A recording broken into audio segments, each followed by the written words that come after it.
L'Agence universitaire pour l'innovation technologique est pour nous un pont entre la recherche et le marché.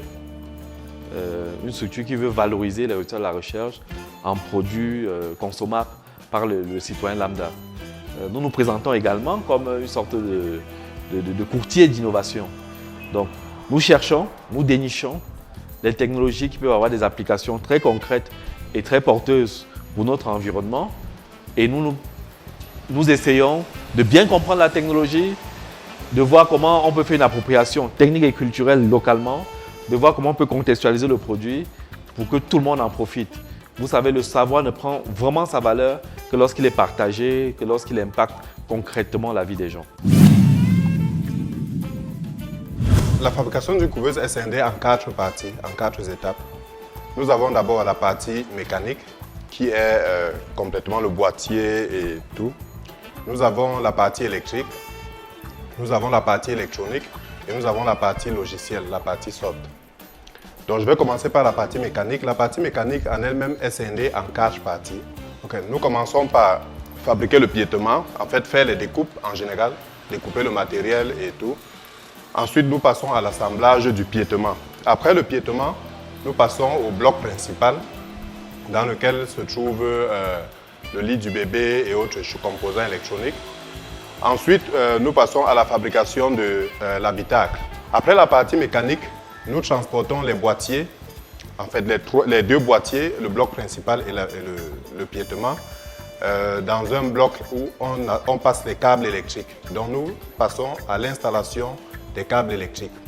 Nous ramenons donc le socle, le bloc principal, dans une autre salle où nous installons le kit électronique, dans notre carte électronique.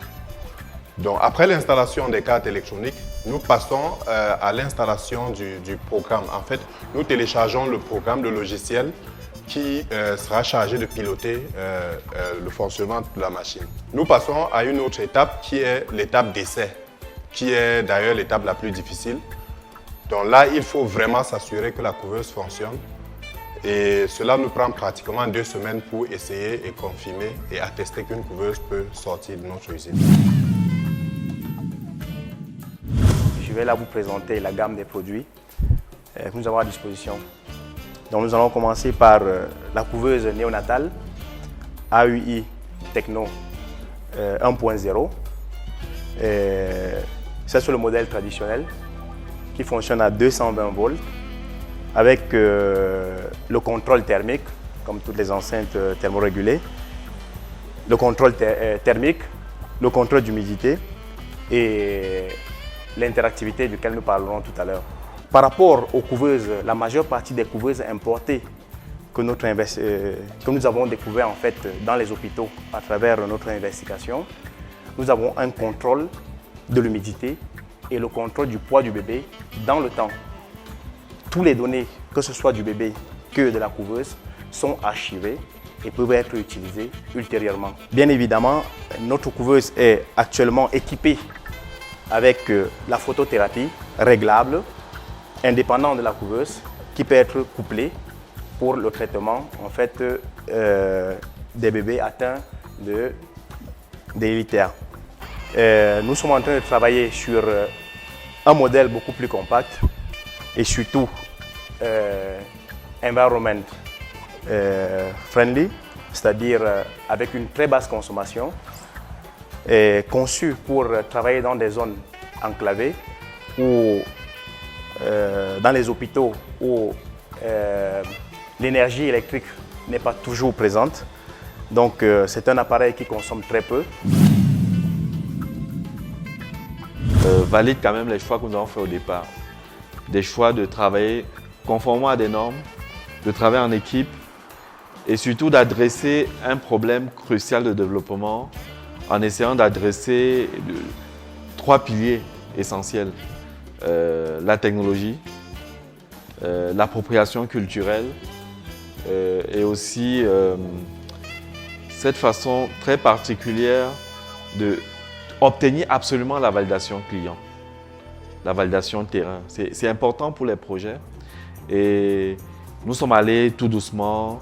On s'est beaucoup approché des milieux hospitaliers pour comprendre quelle était la problématique. Je pense que c'est peut-être pour ça qu'on a un projet qui est plébiscité aussi bien par les praticiens que par ceux qui nous jugent au Cameroun et ailleurs. Et nous avons la fierté de voir que le ministère de la Santé nous accompagne dans cette démarche, ce qui laisse penser que ce projet va véritablement essaimer partout au Cameroun. Nous avons beaucoup de sollicitations internationales aussi. Nous nous organisons pour y faire face, malgré nos moyens modiques. Et puis nous n'hésitons pas à travailler avec l'écosystème pour des aspects pour lesquels nous pouvons solliciter des apports externes, notamment pour le digital, notamment avec Angola Fab Lab pour l'habitacle. Donc c'est vraiment une technologie camerounaise que nous essayons de mettre en place. Et nous sommes fiers de constater, quand nous allons dans les hôpitaux, qu'au fond, nous sommes allés très loin. Et puis aujourd'hui, nous regardons au-delà. Nous regardons les outils du suivi même anténatal de la maman. Nous regardons vraiment large pour adresser la question de la mortalité néonatale.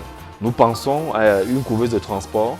Nous travaillons dessus pour que, même si on ne peut pas avoir de la couveuse globalement, qu'on puisse avoir quelque chose de léger où on peut mettre un bébé et avoir 4 heures d'autonomie, le temps de l'amener dans un centre de santé ou bien dans une voiture ou même avec l'allume-cigare, on peut continuer à maintenir ce dispositif fonctionnel, le temps d'amener le bébé vers le centre de santé. Parce qu'il est apparu clairement que beaucoup de bébés meurent dans l'opération de transport. En plus de la pénurie, il y a cette étape que nous voulons adresser. Et puis bien sûr, il y a beaucoup de centres de santé qui n'ont même pas le courant électrique. Donc il faut penser à des solutions solaires. Nous y travaillons. Alors l'horizon immédiat d'IoT Techno aujourd'hui, c'est la phase commerciale.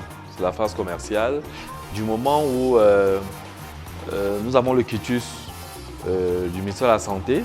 Il est question que dès 2020, nous essayons de proposer nos produits aux hôpitaux publics, aux hôpitaux privés, un peu partout, dont nous comptons en vente. Nous devons consolider notre plateforme digitale pour qu'au-delà de l'interactivité avec le médecin, elle puisse préparer, collecter des données dans une perspective de Big Data. Nous devons encore y travailler. Nous devons travailler à la recherche de financement. Parce que pour dire les choses comme elles sont, notre développement implique aujourd'hui de lever des fonds. Ça demande une ingénierie financière sur laquelle nous devons aussi travailler. Je pense que ça, c'est les challenges les plus immédiats qu'il faut conduire parallèlement à toutes les questions de propriété intellectuelle. C'est un peu ça l'horizon de l'AUI sur les 6, 12 prochains mois. En plus, évidemment, du développement international. Il faut qu'en 2020, on soit concrètement installé via un accord ou via une installation directe dans 2 ou 3 pays en plus du Cameroun.